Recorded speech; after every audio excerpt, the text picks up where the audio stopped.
Hello dear student, myself Dr. Amita Telang, Assistant Professor Department of Computer Science, Gurukul महिला महाविद्यालय रायपुर से। Multimedia unit number 4 हम पढ़ रहे थे। यूनिट नंबर 4 में हमने लास्ट क्लास में देखा था कि what is multimedia authoring, what is multimedia authoring tools and what are different types of multimedia authoring tools. आज की क्लास में हम देखने वाले हैं, सबसे पहले हम देखेंगे stages in designing and producing multimedia product for CD, उसके बाद planning and distribution of multimedia product and at last will see testing of multimedia product.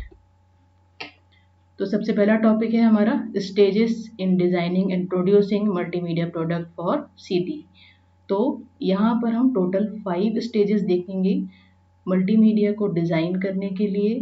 पहला होता है द डेवलपमेंट प्रोसेस, दूसरा होता है project specification, roles and responsibilities, next media acquisition and last one is media management technique.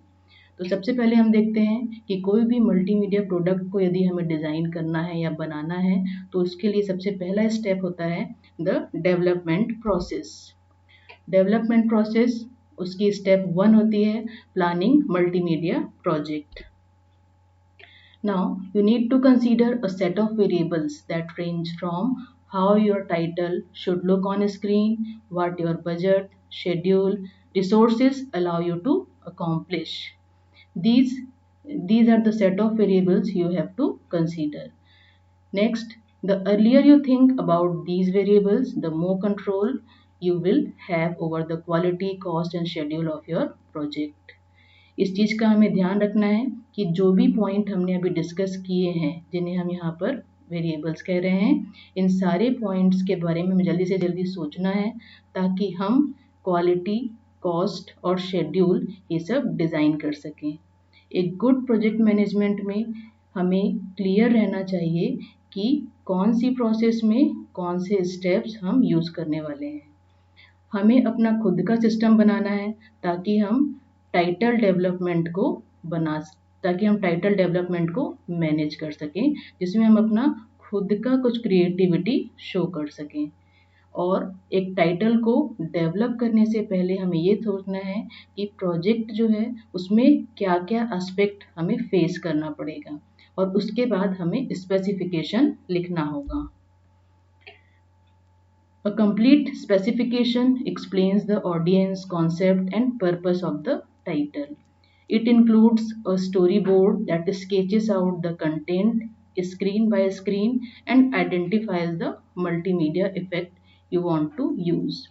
Normally जो specification हम लिखने वाले हैं उसमें schedule, personal, budget, equipment you need to develop your title and computer equipment you expect your audience to have to run your title। इन चीज़ों का हमें ध्यान रखना होता है। सिंपल प्रोजेक्ट होंगे उसमें 1 या 2 पेज का आउटलाइन होगा, जैसे कि शॉर्ट प्रेजेंटेशन उसमें या 1 या 2 पेज का आउटलाइन होगा। बट जो कॉम्प्लेक्स प्रोजेक्ट होते हैं उसमें ये आउटलाइन नंबर ऑफ पेजेस जो है वो बढ़ सकते हैं। सेकेंड स्टेप है हमारा प्रोटोटाइप योर टाइटल।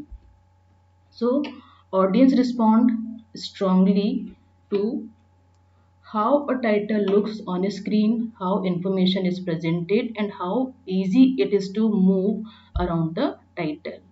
So यदि हमको हमारे टाइटल की क्वालिटी इंश्योर करना है और प्रोटोटाइप और टेस्ट करना है हमारे डिज़ाइन आइडियाज़ को, तो उसके लिए हमें इस चीज़ का ध्यान रखना है कि हमारा टाइटल जो है उसका प्रोटोटाइप हम पहले सेट करें।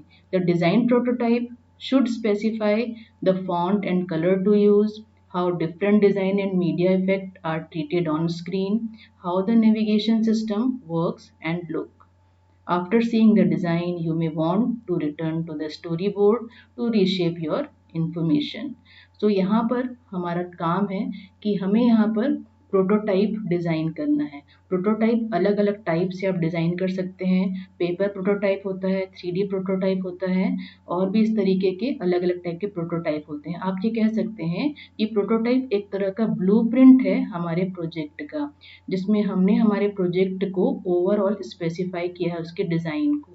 ठीक है। तो अगर हमको इस प्रोटोटाइप में या इस मॉडल में कोई भी कमी लगती है तो हम वापस से स्टोरी बोर्ड में जाएंगे और हम अपनी इंफॉर्मेशन को रीशेप करके हमारे प्रोजेक्ट को फिर से उसके बारे में सोचेंगे और नए तरीके से उसकी डिजाइनिंग करेंगे।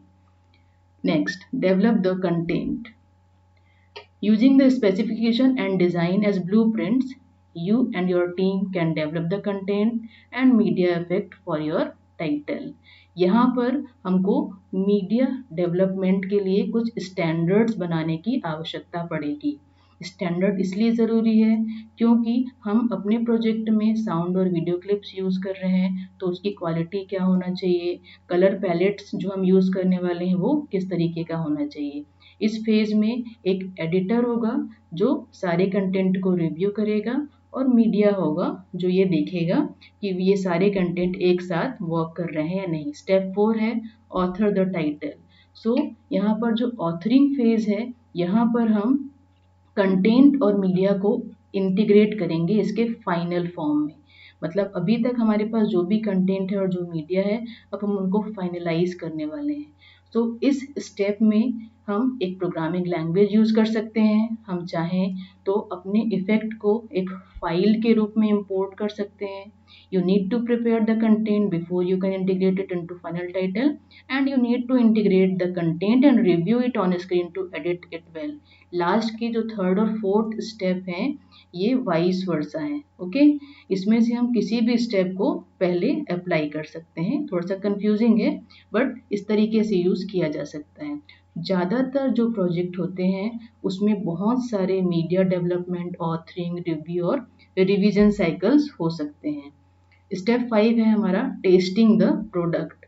तो टेस्टिंग में नॉर्मली 3 यहाँ पर पॉइंट्स आपको ध्यान में रखना है। Proof reading your content on screen, checking the titles technical performance and verifying that the title works on different hardware configurations, and you check everything from spelling to the synchronization of media effect. तो testing का मतलब है everything you can test. यहाँ पर हर चीज़ हमें test करना है। Project often demand making trade offs in scope, schedule and budget.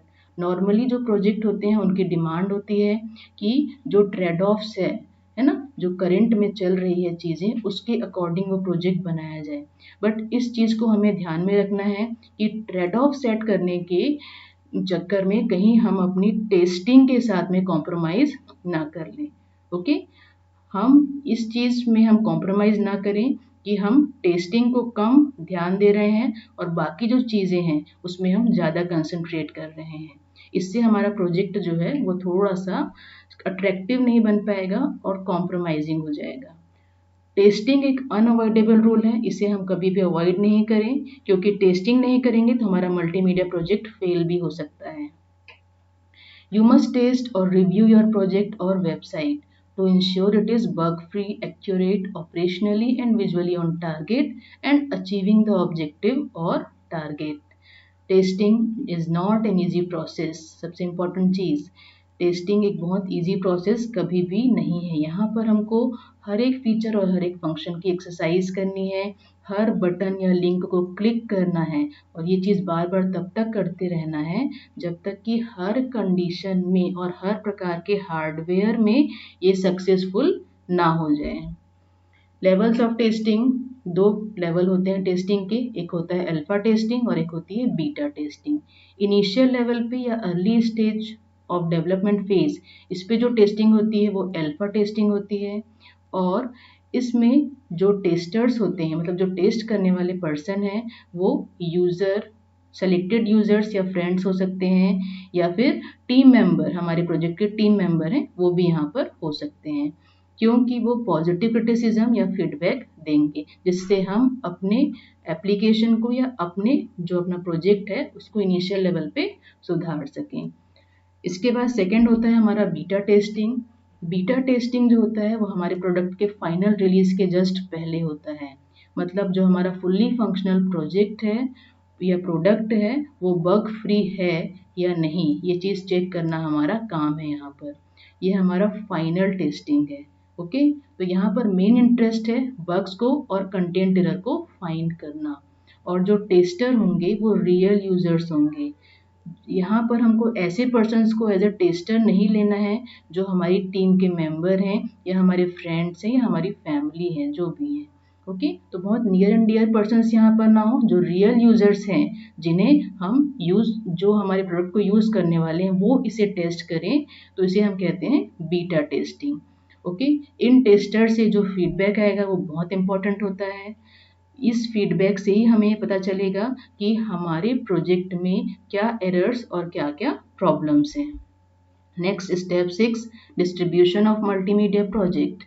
The final step in your production is to build a master copy of the title. Okay, now हम आ गए हैं distribution of our multimedia project. Now our multimedia project is ready and we are going to distribute it. The master organizes all the files in your title together. And what you do next with the master? Master का काम क्या है?